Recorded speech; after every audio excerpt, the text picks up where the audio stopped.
Siapa kita? Siapa kita? NKRI. Alhamdulillah, alhamdulillahil malikil hakim, al-jawadil karimil azizir rahim. فالطريق إليه واضح للقاصدين والدليل عليه لائح للناظرين والصلاة والسلام على سيدنا محمد وعلى آله. يا حنان يا منان يا ديان يا سلطان يا ذا الجلال والإكرام. أما بعد فيا أصحاب الفضائل، para alimil ulama, wabil khusus Rais Syuriah PCNU Kabupaten Garut, sahibil fadilah Kiai Haji Amin, pimpinan Pondok Pesantren As-Sa'adah, Ketua Tanfidiyah PCNU Kabupaten Garut, Kiai Haji Encep, Kiai Haji Aceng Abdurrahim, Ketua MUI Kabupaten Dandim dan jajarannya, para lembaga-lembaga dan Banom NU Kabupaten Garut, RMI PCNU Garut, LBM PCNU Garut, Lakspedam PCNU Garut, dan yang paling membanggakan Pagar Nusa PCNU Kabupaten Garut, yang pada hari ini ketuanya menjadi ketua panitia halal bihalal PCNU Garut, ketua muslimat PCNU Garut, ketua Ansor PCNU Garut, ketua IPNU, dan seluruh ketua MWCNU se-Kabupaten Garut, serta seluruh ketua ranting se-Kabupaten Garut. Semoga Allah melimpahkan keberkahan kepada seluruh pengurus NU Kabupaten Garut, dan tak lupa kepada seluruh warga Nahdliyin, warga Nahdliyat Kabupaten Garut. Semoga senantiasa Allah Subhanahu wa ta'ala limpahkan rizki yang banyak, anak yang saleh dan salihah, istri yang salihah, suami yang nurut. Mau ibu-ibu punya suami nurut? Suami yang bertanggung jawab, amin. Suami yang jangan banyak laganya, udah satu cukup satu, amin kata muslimat, diem kata bapak-bapak.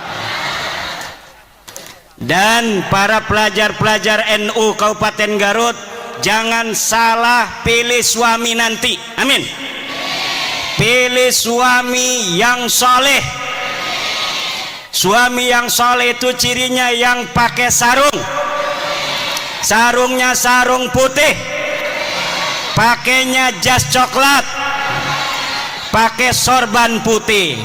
Itu ciri-ciri calon suami yang soleh, amin ya robbal. Setuju, Bu? Pertama-tama marilah kita panjatkan rasa syukur, puji kepada Allah Nu Maha Suci yang telah melimpahkan pada hari ini takdir kita untuk berjumpa, takdir kita untuk bersilaturahmi di samping makam seorang wali, Syekh Abdul Qahar Mbah Khatib yang akan memberikan keberkahannya kepada kita dari Allah Subhanahu wa ta'ala, yang dengan hadirnya kita hari ini Allah insyaallah, amin ya rabbal alamin, akan mudahkan segala urusan kita. Yang sakit di hari ini, ya Allah, sembuhkanlah dengan barokah silaturahmi pada hari ini. Yang punya hutang, ya Allah, lunaskan hutangnya, ya Allah. Yang punya masalah dengan istrinya, hampir mau bercerai, langgengkan jodohnya, ya Allah. Anaknya yang nakal, anaknya yang gak mau ngaji, dengan barokah silaturahmi ini, ya Allah, jadikan anaknya anak yang saleh dan saleha, anak yang mau ngaji, anak yang mau belajar agama Allah, amin ya rabbal. Salawat beserta salam mari kita sanjungkan kepada baginda alam, habibi wa qurratu aini, Muhammad ibn Abdullah, man huwa syamsun, man huwa badrun, man huwa nurun fawqa nurin, man huwa iksiru wa ghali, man huwa misbahus suduri, jaddal hasani wal husaini, sayyidina wa maulana Muhammad, sayyidina wa maulana Muhammad, sayyidina wa maulana Muhammad. Hadirin warga NU Kabupaten Garut, Nahdlatul Ulama hari ini telah memasuki abad yang kedua. PBNU mencanangkan tema untuk abad yang kedua ini, merawat jagat, membangun peradaban. Merawat jagat, membangun peradaban. Mari kita sama-sama ulangi, merawat jagat, merawat jagat. Sejak NU didirikan 1926, NU bergerak membimbing umat. Kiai-kiai pesantren diorganisir untuk bersama-sama mengawal umat Islam agar menuju apa yang diridhai oleh Allah dan Rasulnya. Kiai-kiai NU mengawal umat bergerak melawan paham Wahabi ketika itu, yang menuduh kiai-kiai pesantren terkena penyakit TBC, takhayul, bid'ah dan khurafat. Kiai-kiai kita juga sejak berdirinya mengawal bangsa Indonesia untuk mencapai kemerdekaan Indonesia. Setelah merdeka 1945, Rais Akbar Nahdlatul Ulama Hadratus Syekh Hasyim Asy'ari membuat fatwa resolusi jihad, kewajiban untuk setiap umat Islam untuk mempertahankan negara kesatuan Republik Indonesia yang baru saja dimerdekakan. Dari mulai resolusi jihad tanggal 22 Oktober, umat Islam di seluruh Indonesia bertekad karena sudah adanya fatwa ulama bahwa kita wajib mempertahankan negara kesatuan Republik Indonesia ini. Maka tanggal 10 November umat Islam di Jawa Timur bergerak menuju satu titik untuk mengusir tentara sekutu yang waktu itu sudah datang ke Surabaya. Puluhan ribu anak-anak santri turun bersama bangsa Indonesia lainnya di dalam mempertahankan keutuhan negara kesatuan Republik Indonesia. ribuan nyawa melayang, tapi nyawa yang melayang itu tidak ada artinya kalau dibandingkan kebahagiaan anak cucunya kita di hari ini. Leluhur kita yang telah menjadi syahid, leluhur kita yang telah menjadi pahlawan, di antara mereka ada yang dikenal, ribuan lagi tidak ada yang tahu. Mungkin leluhurnya mati ketika itu, anak cucunya hari ini tidak tahu di mana entah kuburnya. Tetapi perjuangan mereka telah menghasilkan kita kedamaian di hari ini, ketertiban dan kemerdekaan. Maka ini nikmat yang tidak boleh oleh kita warga NU dilupakan, untuk senantiasa menjaga negara warisan para leluhur-leluhur kita ini. Jangan sampai negara ini berkuasa. Nahdlatul Ulama bersama elemen-elemen bangsa lainnya hadir di pemerintahan. Kemudian pada tahun 1965 Nahdlatul Ulama, kiai-kiainya, ansor bansernya bersama-sama elemen bangsa lainnya, dari muslimnya, dari kristennya, dari budaknya, dari hindunya, dari konghucunya, mengusir dan membasmi Partai Komunis Indonesia yang hendak berkhianat terhadap bangsa Indonesia ini. Kemudian pada saat Orde Baru berkuasa, Nahdlatul Ulama tidak purek, kata orang Jawa Banten. Nahdlatul Ulama bahkan adalah satu-satunya ormas Islam yang pertama menerima Pancasila sebagai asas tunggal yang digagas oleh Bapak Soeharto.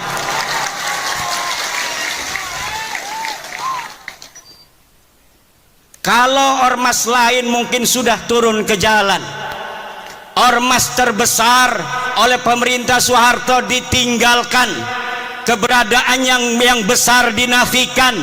Tetapi ulama-ulama kita tidak pernah mempunyai catatan pondong pada pemerintah.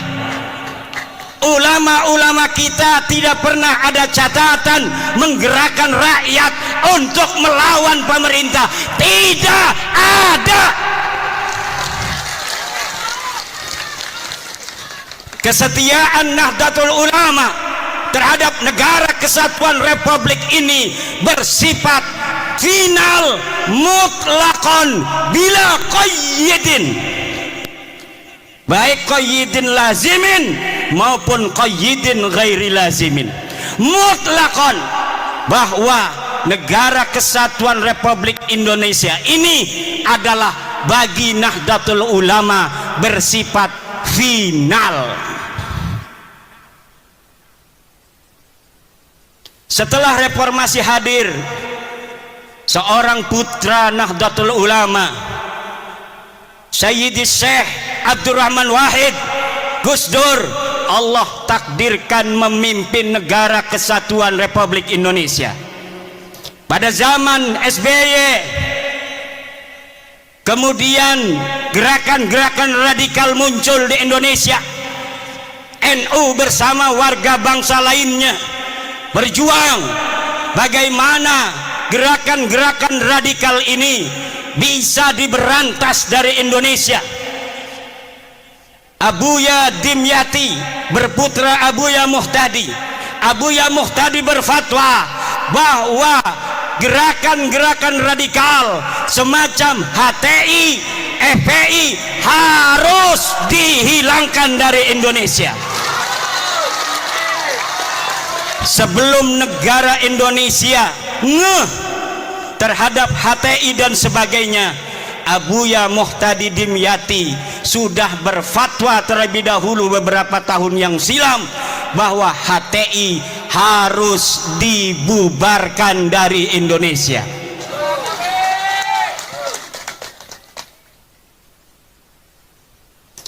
Kemudian hari ini Nahdlatul Ulama bersama warga bangsa lainnya tetap setia mempertahankan Indonesia, apalagi setelah putra terbaik Nahdlatul Ulama Kiai Haji Ma'ruf Amin bersama-sama Presiden Joko Widodo memimpin negeri ini adalah beban yang lebih berat bagi warga Nahdlatul Ulama yang harus menunjukkan ketika guru kita bersama ada di puncak pimpinan, bagaimana kita warga Nahdlatul Ulama harus menjaga ketertiban, kedamaian di seluruh pelosok negeri Nusantara ini, saudara.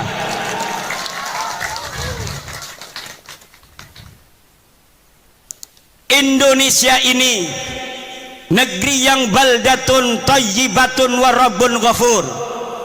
Islam datang dibawa oleh Wali Songo.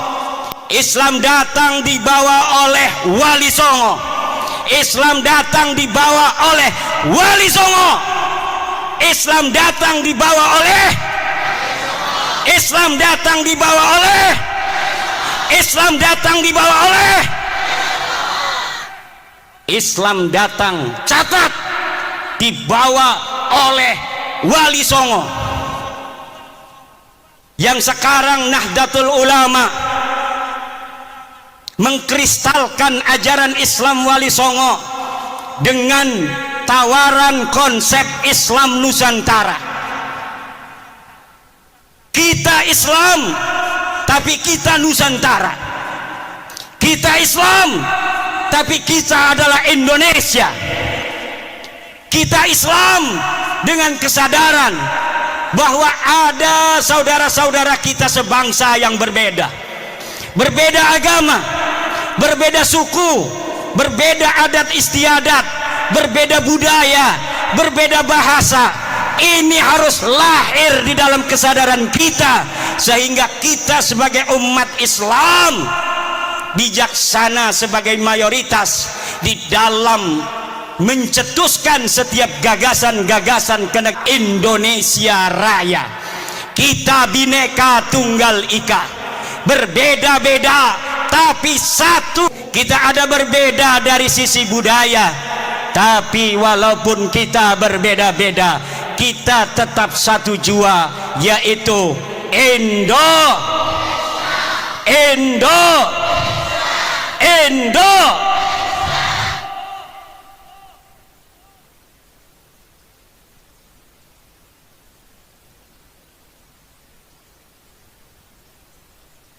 Para pendahulu kita mengatakan bahwa kemerdekaan Republik Indonesia ini adalah atas berkat rahmat Allah. Lihat dalam Undang-Undang Dasar. Dan sesungguhnya kemerdekaan itu ialah hak segala bangsa. Dan oleh sebab itu, maka penjajahan di atas dunia ini harus dihapuskan karena tidak sesuai dengan pri keadilan dan pri kemanusiaan. Indonesia harus bersatu, dan pertama harus merdeka, karena di dalam undang-undang yang disebutkan bukan bersatu terlebih dahulu. Bersatu kalau masih ada satu suku bangsa merasa lebih tinggi derajatnya dari bangsa lainnya di Indonesia. Buat apa kita bersatu kalau mereka, orang-orang yang bukan pribumi Indonesia, menganggap kita pribumi Indonesia adalah sebagai budak-budak mereka.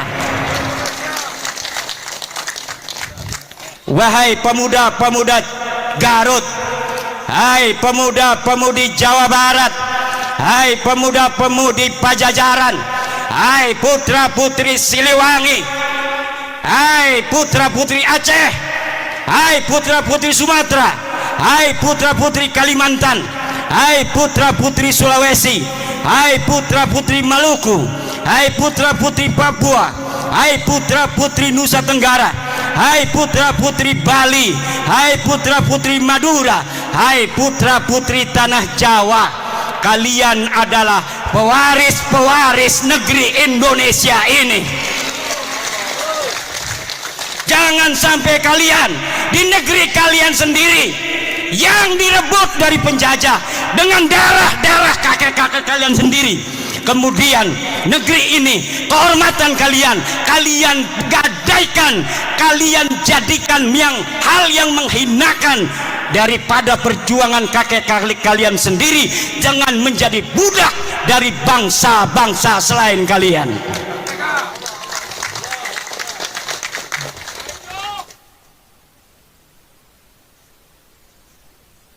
Tidak boleh dalam negara yang disebut Negara Kesatuan Republik Indonesia ini orang Jawa Barat merasa lebih baik daripada orang Jawa Timur. Tidak boleh. Kita adalah sama. La fadla li Jawa Barat ala Jawa Timur, wala li Jawa Timur ala Jawa Barat. Kullukum min Adam wa Adam min turab. Semua kalian ada darahnya turunan Nabi, yaitu Nabi Adam, dan Adam berasal daripada tanah. Maka kalian dengan yang lainnya adalah sederajat. Yang membedakan kalian dengan yang lainnya hanyalah ilmu pengetahuan kalian. Yang membuat kalian mulia adalah takwa kalian, bukan nasab dan darah kalian.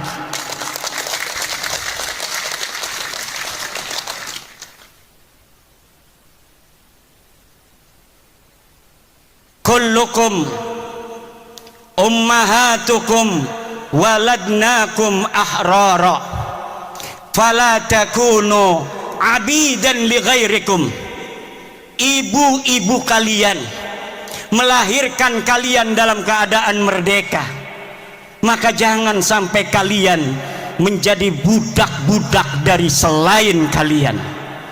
Di hadapan Allah kita adalah sama. Tidak boleh di dalam Negara Kesatuan Republik Indonesia, tidak ada di dalam ajaran Islam ta'lihul inas wa ta'nisul ilah. Tidak ada menuhankan manusia dan memanusiakan Tuhan. Yang ada adalah kita wajib untuk tunduk dan patuh hanya kepada Allah Subhanahu wa ta'ala. Kita diperintahkan oleh Allah hanya taat kepada Allah dan taat kepada orang-orang yang diperintahkan oleh Allah untuk kita taati. Siapa dia? Atiullaha wa atiur rasula wa ulil amri. Taatilah Allah, taatilah Rasulullah, dan taatilah orang yang mengurus kalian. Walaupun dia bukan keturunan daripada Raden, kalau dia jadi RT wajib dia ditaati karena dia adalah ulil amri.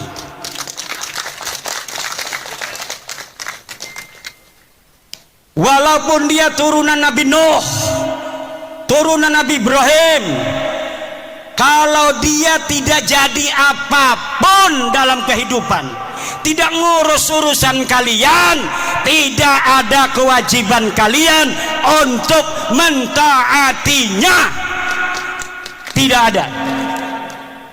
Tapi walaupun abdun habasiyun, hamba yang hitam legam, kalau dia memegang urusanmu, dia menjadi ketua RT, ketua RW, dia menjadi lurah, dia menjadi camat, dia menjadi bupati, dia menjadi gubernur, dia menjadi presiden, dia menjadi ketua organisasi, maka dalam lingkup urusan-urusan yang menjadi tanggung jawabnya, kita sebagai rakyatnya, kita sebagai anggotanya wajib untuk mentaati mereka. Tidak ada di dalam ajaran Islam orang harus dimuliakan hanya berdasarkan darah dan nasabnya. Tidak ada. Ada orang-orang yang memperkosa, saudara, memperkosa hadis-hadis Rasulullah tentang ahli bait. Kemudian hadis-hadis tentang ahli bait itu dibawa maknanya untuk diri mereka. Kemudian dengan itu mereka doktrin umat, mereka doktrin jamaah untuk buta hati mereka, hanya melihat cinta dari mereka, tidak melihat cinta dan ajaran selain mereka, sehingga cinta dan ajaran selain mereka dimunafikan. Ini adalah penjajahan pikiran, penjajahan rohani yang harus. Saya permisi minum dulu.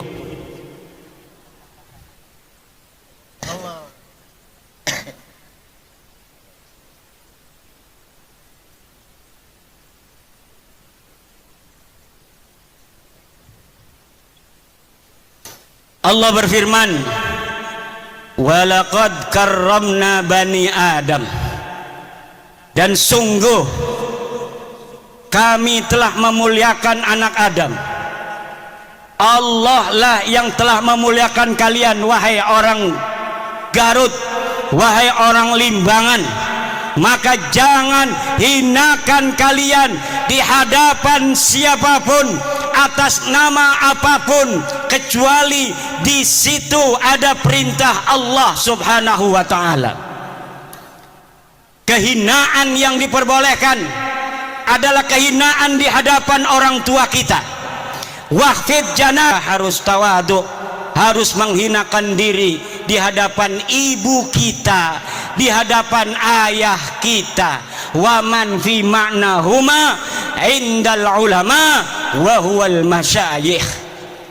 Kalau dia bukan ibu kalian, kalau dia bukan ayah kalian, kalau dia bukan guru kalian, walaupun katanya dia kiai, walaupun katanya dia ulama, maka tidak ada kewajiban bagi kalian untuk menghormatinya dengan menghinakan orang tua dan guru kalian yang mengajari kalian sendiri.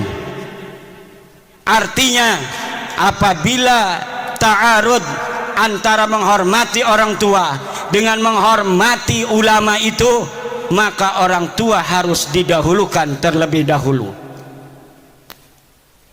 Sekarang ini doktrinnya beda.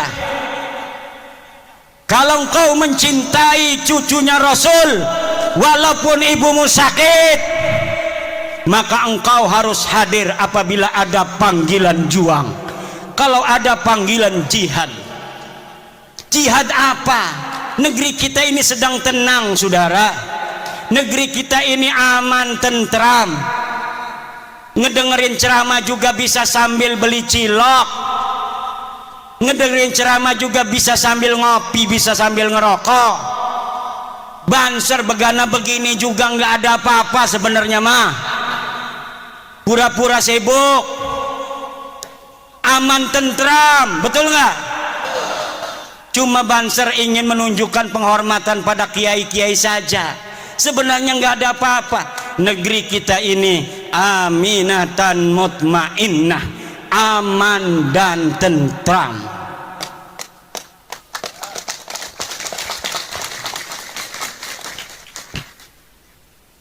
Ini pelajar-pelajar Ibnu kenapa ngeliatinya begitu? Apalagi mikir ini punya istri belum ya?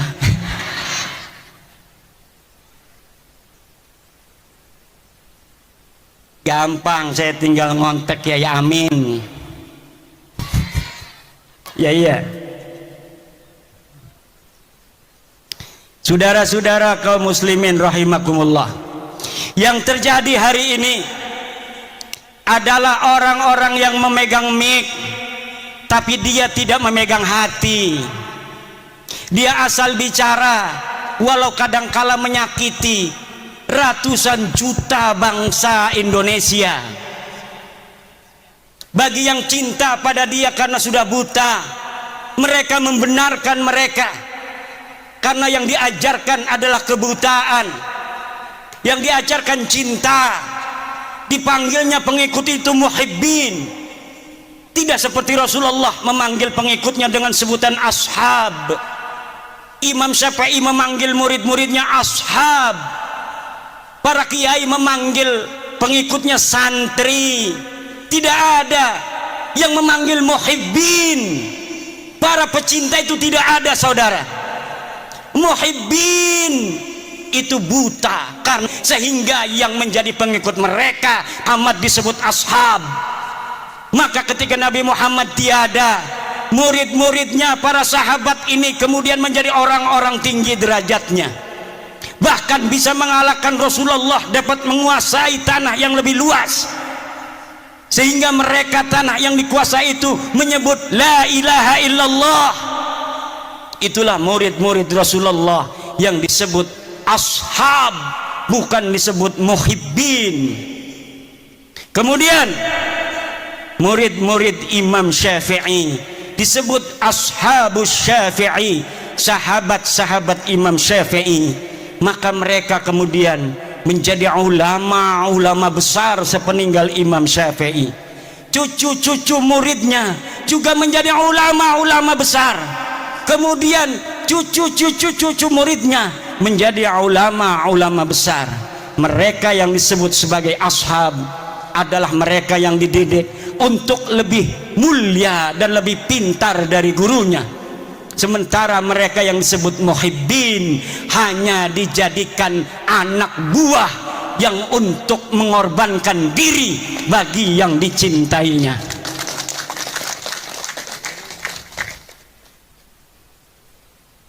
Saudara-saudara kaum muslimin rahimakumullah, apalagi mereka yang berceramah di media-media sosial, di hadapan publik, belum pernah riyadhah hati, belum mencapai syarat yang sempurna.